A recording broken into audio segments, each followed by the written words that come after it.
Alright gamers, the moment you all been waiting for is finally here. After doing a Let's Play sneak peek video, here's finally the full review on the sequel, Injustice 2. Yep, the sequel to Injustice, the 2013 release that includes, well, mostly DC characters, heroes and villains and so forth. And this one, how well does it hold up? Well, let's take a look, shall we? Now, as you know, I was a pretty big fan of the DC comic universe. The movies have been, well, hit or miss over the years compared to Marvel, but the video games, on the other hand, like this one, well, damn, they really delivered this time around. I think even better than the first one.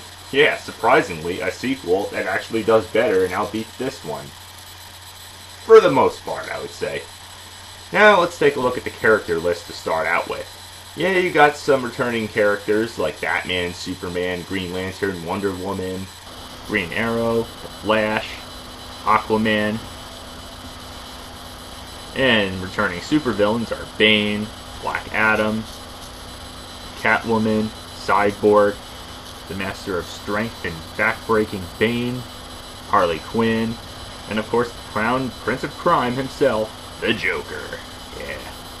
Can't have Batman without the Joker, but no Lex Luthor, no Zod, none of Superman's arch villains, no Doomsday. What the hell? I know he was a wasted villain in the Batman v Superman film, but come on, he could have made his return. He was awesome in the last Injustice game. No Ares. Christ, you have Wonder Woman coming fresh off of a huge hit movie where she fights that supervillain. I mean, come on, how could you cut him from this game?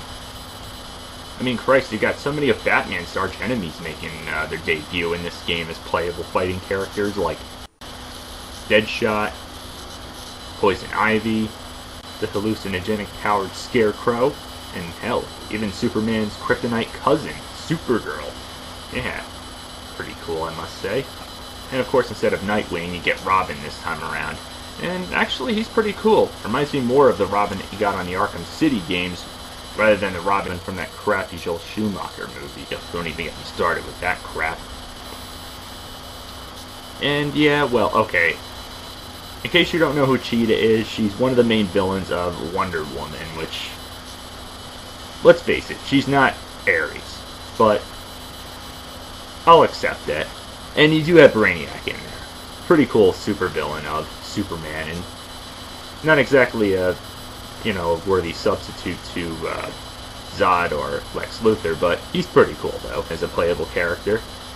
And sadly, no Sinestro or Yellow Lantern. Instead, you get Atrocitus. I don't know if I pronounced that exactly 100% right, but okay. Kind of reminds me of Doomsday a little bit. Yeah, the supervillain that I said is absent from this game, but okay, pretty cool.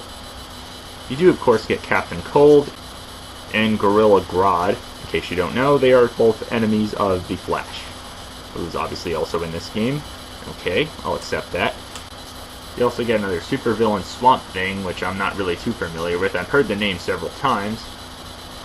Not to mention, you also get superheroes Blue Beetle, Dr. Fate, and Firestorm. And of course, the game is also going to have DLC. I mean, why wouldn't they? A lot of these other fighting games do, and trust me, it's not as bad as Street Fighter V is, so you have nothing to worry about here. With a big selection like this, and a game that's actually finished in comparison to that game, despite having good presentation, this game has great presentation and much more to offer than that one, so you have no need to worry.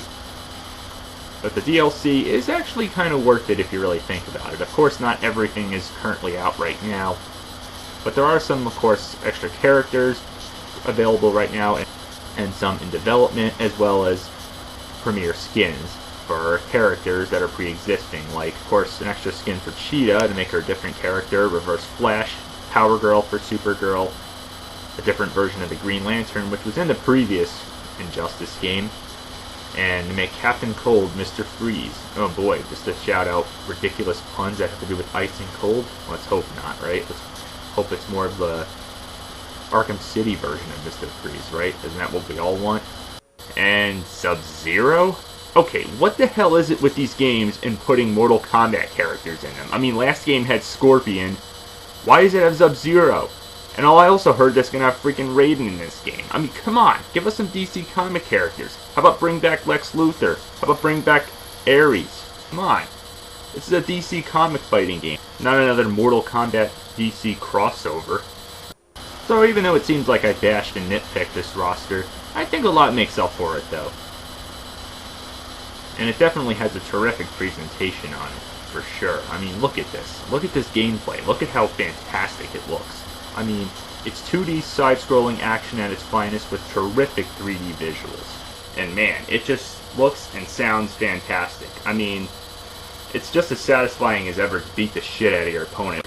Whether you're playing as a hero fighting another hero, superhero fighting another supervillain, even a villain fighting another villain. And yeah, Christ, how about Harley Quinn against the Joker? That's right, Harley Quinn against her own puddin', Mr. J. Doesn't stop there. Christ, you can have, of course, Batman versus Superman. Why not, right? No piece of kryptonite weapon required there if you're playing as Batman to win this fight. Or even Batman against the crown prince of crime himself, the Joker. Classic right there. Knocked him into the different part of the arena. Ooh, that's awesome. Sweet. Damn, it looks cool. Do different throw moves, all kinds of special moves. Yeah, of course, if you don't know the special moves, you can, of course, pause the game and look at them in the menu screen. Yep, so all comes up right there, just like Mortal Kombat. Even Exo special moves. Yep, you get your meter, and then when you get your meter filled up, you can, of course, do your super move, as they call it. This is basically the game's version of the X-ray move. Not much different than the last game in the series. And there you go. Each character's is pretty awesome. Batman's is pretty cool. Superman's is cool. Scarecrow's is pretty freaky. But, most importantly, awesome. And hate me all you want, you people, but you can also use your meter when it's, well, at least partially filled up to go against the opponent in what's called a clash move. This was also in the previous game, and not for nothing, but I just find this incredibly cheap. I mean, to get your health back, come on, seriously? You gotta fight in a fair fight. I mean, I just find this really cheap. I mean, come on. You lose your health, you should fight for real. So, yep, throw all your hate comments at me all you want, I can take it right there, but I just don't like this move. And yeah, of course, blocking could be a little bit tricky, just like the last game. It's not just simply pressing the top R button. It's, well, the best way to do it is basically to duck and, well, press back as your opponent's doing the move on you. So it's a little bit tricky right there, just like the last game. And just like the last game as well, fill up your opponent's health meter all the way red. Think it's over. Nope, it's not. Still got to finish them off and empty that meter out, and there you go. Do a finishing move? Nah, just kidding. It's not Mortal Kombat, as I said before. But it's pretty awesome. They just go down, and there you go, you win the fight. And that's obviously single fight right there. Now, for the tower mode, there's no tower in this. Yeah, of course, I should probably mention that instead of tower, which there's no offline. But come on, most people I think nowadays are online with their PlayStation 4 and Xbox One. Instead, you have a thing called the multiverse. No paid PlayStation Plus or Xbox Live subscription membership required for this online multiverse. Only for online multiplayer it's required for that. And yeah, of course this game has online multiplayer against other human players on the internet. I mean, why wouldn't it? It's for PlayStation 4 and Xbox One, and it's the year 2017, right?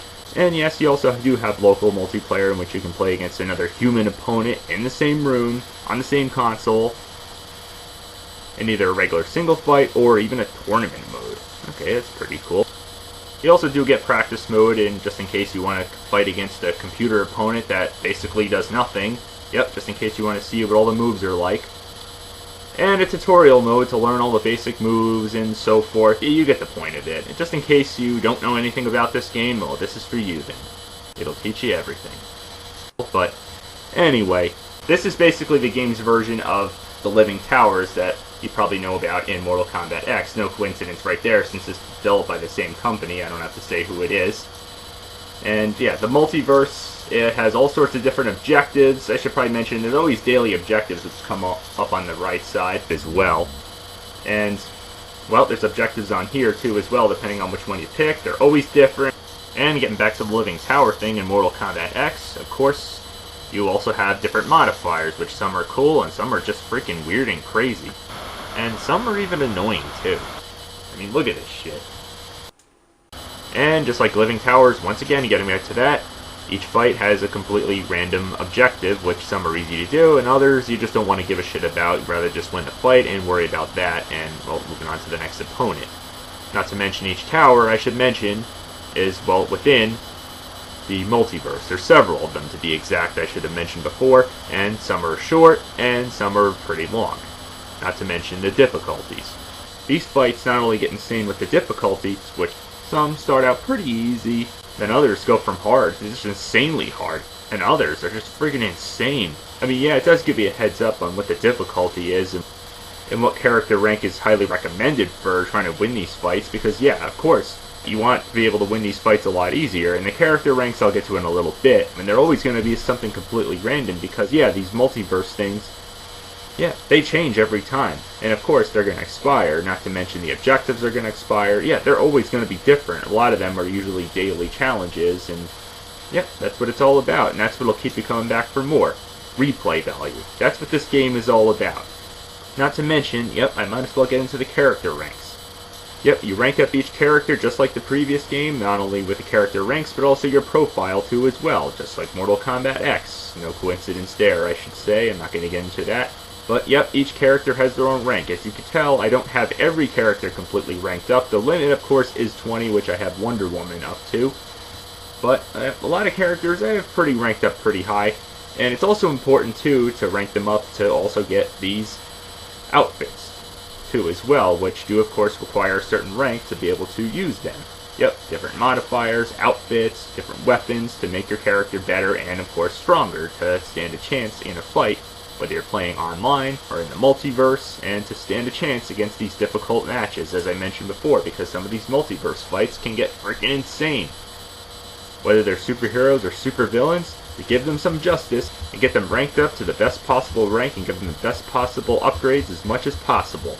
If I did have a minor nitpick, though, it's that some of the costumes, while being awesome at the same time, are a little bit questionable, though, too. Even the color variety. I mean, yeah, look at Superman. He doesn't look like Superman. He looks like freaking Bizarro.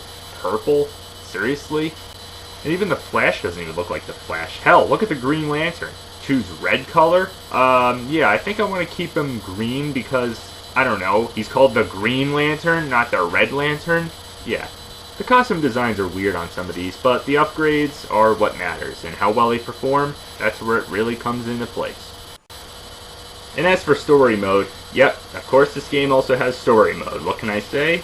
It's pretty much the same stuff. You know, get cutscenes. Of course it dictates what characters you play as, whether they're superheroes, supervillains. Though you don't get, of course, those split-second decisions like in the last game or even with Mortal Kombat X. This time around, it's mostly just watch cutscenes, which you can skip, but I find myself wanting to watch these cutscenes. They're pretty cool. Yeah, of course, you have to wait a little bit to a certain point till it allows you to skip the cutscene. And you know the drill. Cutscene, fight an opponent. Cutscene, fight an opponent. And it's all fun and good. You get some other characters that, well, aren't quite available.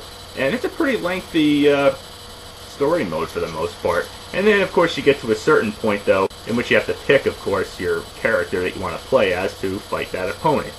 Yep, and it's always two different characters, whether it's two superheroes or two supervillains, you name it. But, of course, if you want to get, you know, to be able to see further on in the story mode and get different alternate endings, you have to complete more matches. So, yeah, as you can tell, I didn't get the story mode 100% complete, but I've seen enough, and I gotta say, most of the cutscenes, the fights and everything, it's all really good. And it's well worth it to get Brainiac unlocked as a playable character in any fighting mode for that matter. So, I think I said enough right there.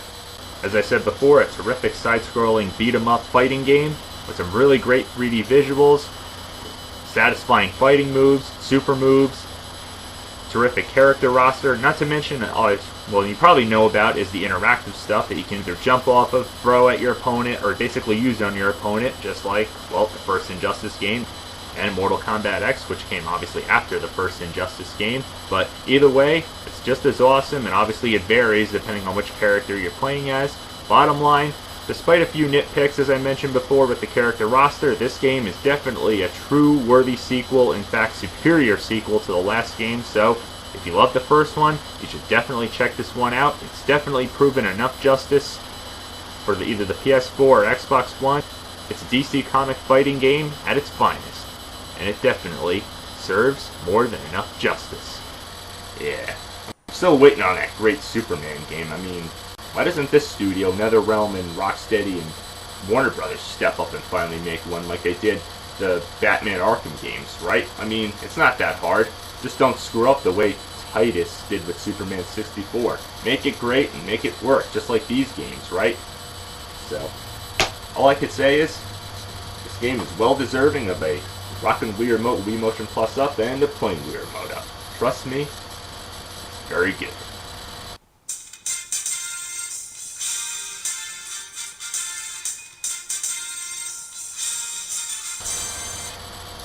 So, until next time, keep watching.